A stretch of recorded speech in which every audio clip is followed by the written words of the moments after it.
मराठी बातम्या. आकाशवाणी नागपूर. हेमांगी कुलकर्णी आपल्याला ठळक बातम्या देत आहे. उपराष्ट्रपती CP राधाकृष्णन आज 2 दिवसांच्या महाराष्ट्र दौऱ्यावर आहेत.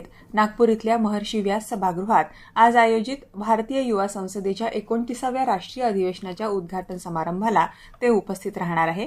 तसंच रतन टाटा महाराष्ट्र राज्य कौशल्य विद्यापीठाच्या पहिल्या दीक्षांत समारंभाला उपराष्ट्रपती उपस्थित राहतील. त्यानंतर मुंबईत लोकभवन इथं जैन दीक्षा समारंभाच्या कार्यक्रमालाही ते उपस्थित राहतील. उद्या 22 मार्चला पुण्यात उरळी कांचन इथल्या निसर्गोपचार आश्रमाच्या स्थापना दिन कार्यक्रमाला ते उपस्थित राहणार आहे. खरीप हंगामाच्या नियोजनासाठी देशात 5 प्रादेशिक विभागानुसार आखणी केली जाणार आहे. केंद्रीय कृषी मंत्री शिवराज सिंग चौहान यांनी काल दिल्लीत झालेल्या बैठकीनंतर ही माहिती दिली.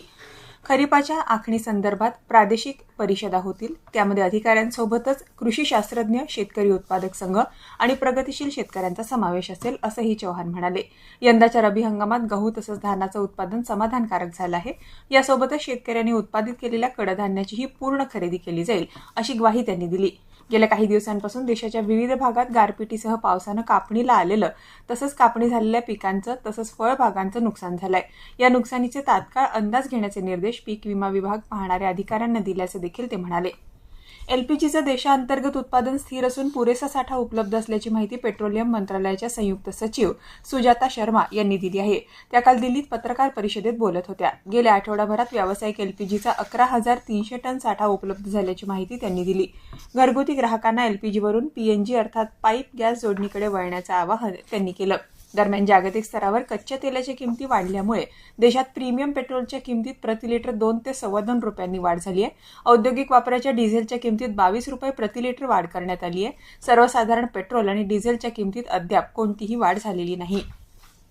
ईद उल फित्र अर्थात रमजान ईद आज साजरी होते आहे. काल संध्याकाळी चंद्रदर्शन झाल्यावर मुस्लिम बांधवांच्या पवित्र रमजान महिन्यातल्या 30 दिवसांच्या उपवासाची सांगता झाली. आज सकाळी ठिकठिकाणी ईदची विशेष नमाज अदा केली जाते आहे. ईद निमित्त आज विविध ठिकाणी वैविध्यपूर्ण कार्यक्रम आयोजण्यात आले आहे. याबरोबरच हे ठळक बातमीपत्र संपलं. यानंतर पुढचं ठळक बातमीपत्र 11:57 ऐकता येईल. नमस्कार.